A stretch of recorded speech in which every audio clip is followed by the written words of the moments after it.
Un imam qui boit de l'alcool. Qu'est-ce qu'il va nous raconter encore? Je vais commencer par une petite blague. C'est un homme qui utilise un chéquier pour la première fois. Il reçoit un chéquier de la part de sa banque et il n'a pas compris le principe. Il pense qu'il peut tout acheter, donc il prend le chéquier et puis il achète, il fait des chèques.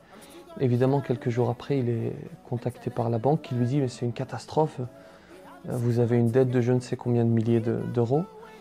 Et la banque lui dit « mais comment est-ce que vous allez régler maintenant ?» Et lui répond bah, « je vous fais un chèque ». Bon, je vous explique la situation, à tout de suite. Assalamu alaikum, alaikum, yeah. Assalamu alaikum. Bismillahirrahmanirrahim, assalamu alaikum wa rahmatullahi wa barakatuh.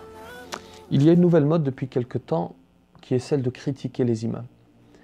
Alors mettons-nous d'accord, l'imam est critiquable comme tout être humain parce qu'il est imparfait. Alors je vais essayer d'être objectif, bien que ce soit difficile parce que j'en suis un. La critique constructive, elle est tout à fait acceptable. J'ai fait un prêche à ce propos, je vous le mets d'ailleurs dans le petit i, si vous souhaitez aller le voir, à propos de la critique.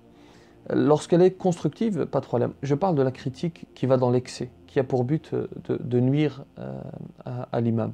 Vous savez, on le qualifie de bon à rien, on le qualifie de vendu. Ce que beaucoup ignorent, c'est que c'est une vocation difficile à exercer.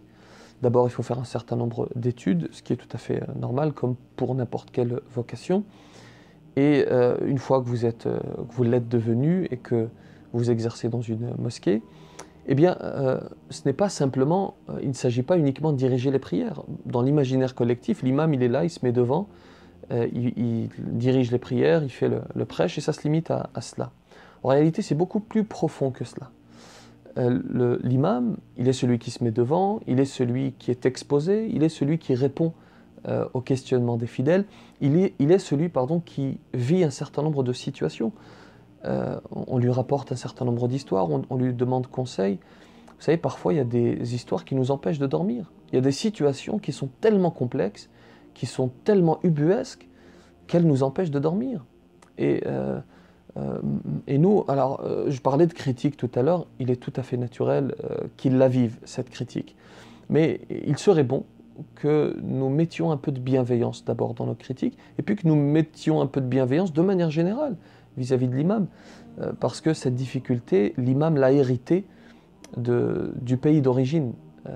Les premières générations qui sont arrivées en France et dans d'autres pays, eh bien, dans leur esprit, l'imam, c'est juste le petit frère qui est là pour prier, il fait ce qu'on lui demande, et ils ne tiennent pas compte de toutes les difficultés qu'il vit.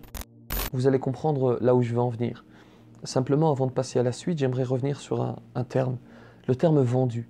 On dit souvent l'imam est vendu. La majorité des imams, sachez-le, ne sont pas très bien payés. Souvent, c'est le SMIC. Alors, l'imam ne demande pas à être mieux traité qu'un autre, simplement, il demande à ne pas être moins bien traité. Il fait un certain nombre d'années d'études pour se retrouver au final au SMIC. Et beaucoup pensent que l'imam est un ascète, qu'il n'a pas besoin. C'est un être humain, il a une famille, il a des enfants, il a besoin de vivre. Alors, il ne demande pas des sommes astronomiques, mais il demande à vivre décemment. La tâche de l'imam est difficile, disais-je. Un exemple, l'imam Ahmed Miktar, qui est actuellement avec moi ici en Arabie Saoudite. Un jour, il est chez lui et vous avez un jeune homme qui vient l'interpeller à son domicile. Il fait le siège de son domicile, il l'interpelle.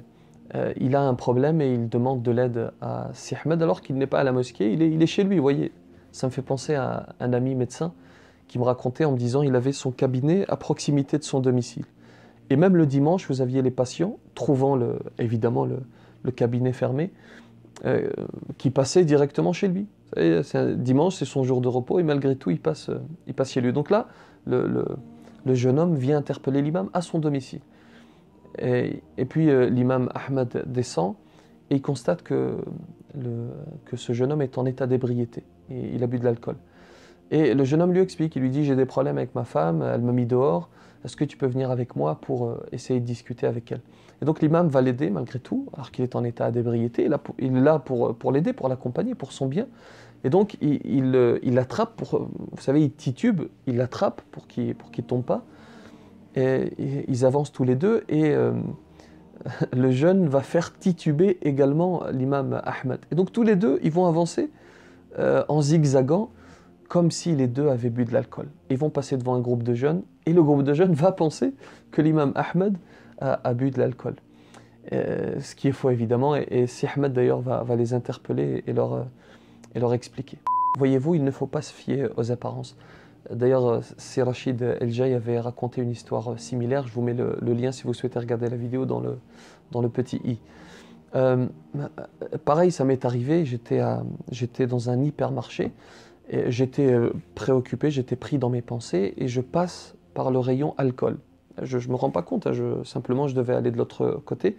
Donc je passe dans le rayon, il y a toutes les bouteilles, je n'ai même pas remarqué cela, et je constate que mon lacet est défait, je me baisse pour faire mon lacet, et lorsque je me relève, à ce moment précis, je constate que je suis dans le rayon alcool, et à ce moment précis, vous avez un couple de Français de confession musulmane qui m'observent à ce moment-là, ils m'ont reconnu, et ils constatent que je suis en train de regarder les bouteilles d'alcool. Je les regardais non pas parce que je voulais en acheter, mais parce que je venais à cet instant précis, je venais de constater que j'étais dans ce rayon.